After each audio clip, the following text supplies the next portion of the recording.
How you guys doing again? This is Stan Banks from T-Shirt Styles. It's Saturday.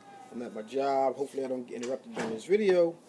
But I just wanted to talk to you guys about adapting. And something that I found myself doing a lot lately is adapting. Alright, so first and foremost, back when I really got started with niches, I was so against chasing trends that I almost missed the Straight Outta Compton movies released for and what I used later to become HBCUTs. Um,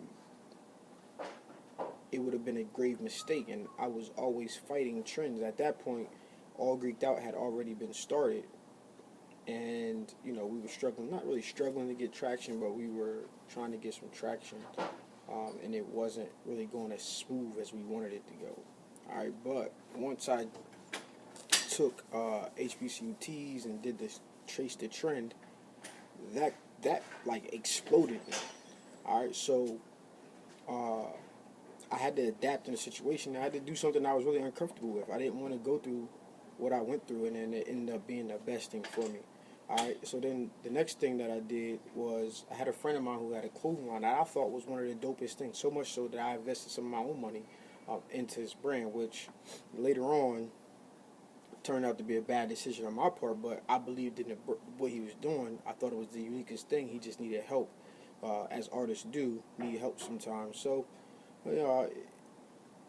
so what I ended up doing with that was he had an idea that I loved, and I took that idea and I used those shirts to help me build All Greeked Out with my partner, of course, but we had some of the uniquest designs by looking at what he was doing and figuring out how I can take it, flip it, and put it into another market. All right, and I always talk about this book, Still Like an Artist. I will always preach about this book because that book allowed me to do what I'm doing now. So right now, a friend of mine has a boutique based here in Delaware it's called the Denim Bar, but he has a clothing line called AVX brand and Joyride Denim. And what he does is, for a while talking to him, it's like, yo, like you're crazy. Like, why do you want to create stuff all the time? So every week or so, 2 weeks max, he's coming up with new designs, new products, and different things like that. So I was stepped back from it for a minute and was like, why do you want to do that? Why don't you mass produce, get online, and sell it? And I still thoroughly believe that he should get online and sell it, but maybe one day I'm going to have an interview with him and we'll discuss about it, but probably soon, rather. So, anyway, getting back to the story, basically it's just like, why don't you just get online and mass produce some things? And, you can still do your custom pieces, but you won't have to create every week or every 2 weeks. You won't have to keep coming out with, with stuff. Now, he's like, I run a boutique, exclusivity. So, like, I personally, before, I didn't want to put out 6 pieces or something. Like, first is simple. I want to mass produce it and sell as many of the shirts as I can to as many people as I can. All right, it will forever be that. But once he told me, he came in, because I still make his stuff for him, or help him make his stuff. So we was having a conversation like, yo, these bombers are on sale here for $7. And that's a good steal. And he bought some. He's gonna sell them for $100. I'm like, all right, fine. Let me see what I can do. So I went the next day, and that's where you seen me make the first. You guys seen the video of me making the first one. And now, just like, well, hey. And after I was going to the store, I'm like, yo, they got a lot of stuff in these stores for cheap, for $15. Like a jacket for $15 that you can throw something on and sell for $75.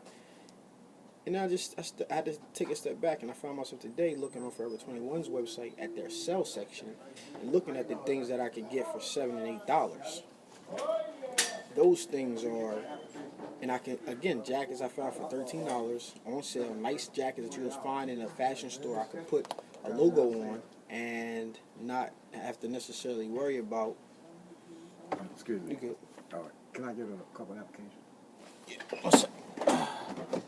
Yeah, up there, they were on sale.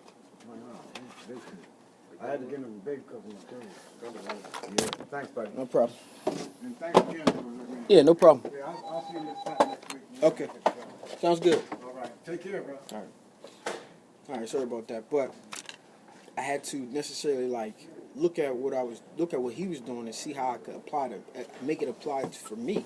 And I found myself on Forever 21 today, and they had stuff for $13 and half off, and You know, so I'm looking at it just like, whoa, like I could buy this bomber jacket, which is probably a better quality jacket than I found in Rainbow, for $6 more, the same price as a regular price jacket from Rainbow. So I went ahead and purchased some things today. I spent like another $100 on stuff, but it'll be one-off pieces that I can add stuff to and sell for $100 probably, because it'll probably be a better quality jacket, better quality jackets, and it was some, but I won't be able to mass produce those things. I never may be able to get them again, but that exclusivity will make it cost more. So I talked to my partner. She was like, she went to a recent event and she was just talking about how they were like, somebody smacked the flyer out of her hand, so she wouldn't hand it out because that person didn't want everybody else to have the same bomber. And then she explains to him, like, we're not mass producing bombers. Like, if you don't get what we have when we have it, then you might not get it because it may not ever come back. Like, the design may come back, that specific style may come back.